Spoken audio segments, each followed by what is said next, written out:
enam adalah jiwa yang tidak pernah bisa menjadi manusia. Mereka diciptakan dari kesedihan dan kebencian murni.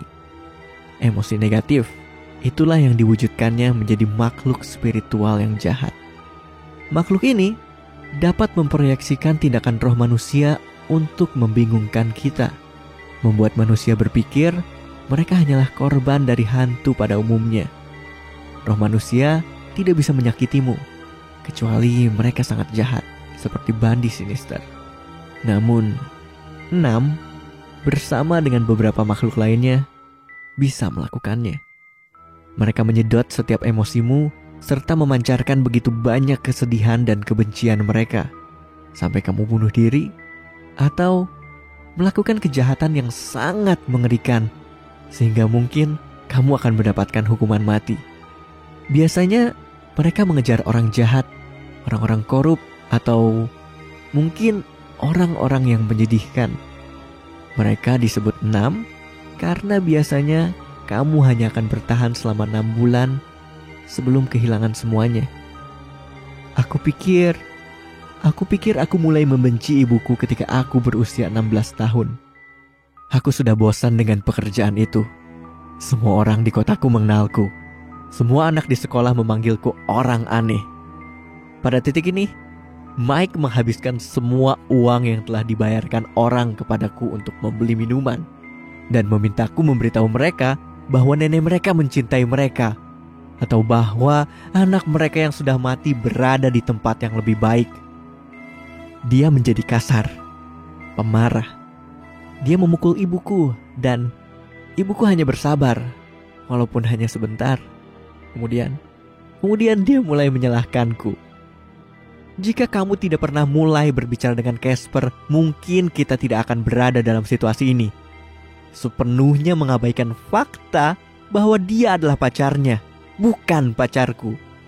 Tidak lama setelah itu, Mike berhenti memukuli ibuku dan mulai memukulku. Kemudian, ibuku pun melakukan hal yang sama. Hanya beberapa bulan kemudian, aku mulai melihat 6 berkeliaran. Setiap kali orang tuaku dekat, aku menyaksikan ini tanpa sepatah kata pun. Aku masih membiarkan mereka untuk mengantarku ketika bekerja. Pada awalnya, 6 akan tinggal jauh. Aku melihat mereka di luar jendela. Di seberang jalan, mereka merayap semakin dekat seiring berjalannya waktu. Sangat lambat. Keingintahuanku jauh melebihi rasa takutku. Aku hanya pernah melihat mereka di punggung orang. Aku menjadi sedikit lebih terkejut ketika mereka berdiri di jendela rumah kami. Mereka tahu aku bisa melihat mereka, tetapi mereka mengabaikanku.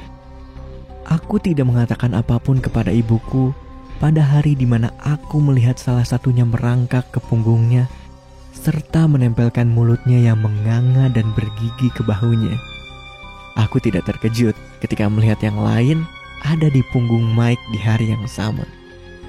Aku berpikir untuk memberitahu Mike dan ibuku, menelpon seorang spesialis untuk membantu menyingkirkan 6 yang baru saja mulai menguras alasan kesedihanku untuk keluargaku. Lalu, aku berpikir tentang akhirnya aku sendirian. Tidak lagi harus melakukan pekerjaan yang mereka suruh. Tidak lagi menjadi subjek ceramah konyol tentang tanggung jawabku untuk membiayai keluargaku. Aku tidak perlu lagi menjelaskan memar-memar di tubuhku kepada guru. Jadi, aku tidak memberitahu mereka. Aku hanya duduk, diam, dan menikmatinya.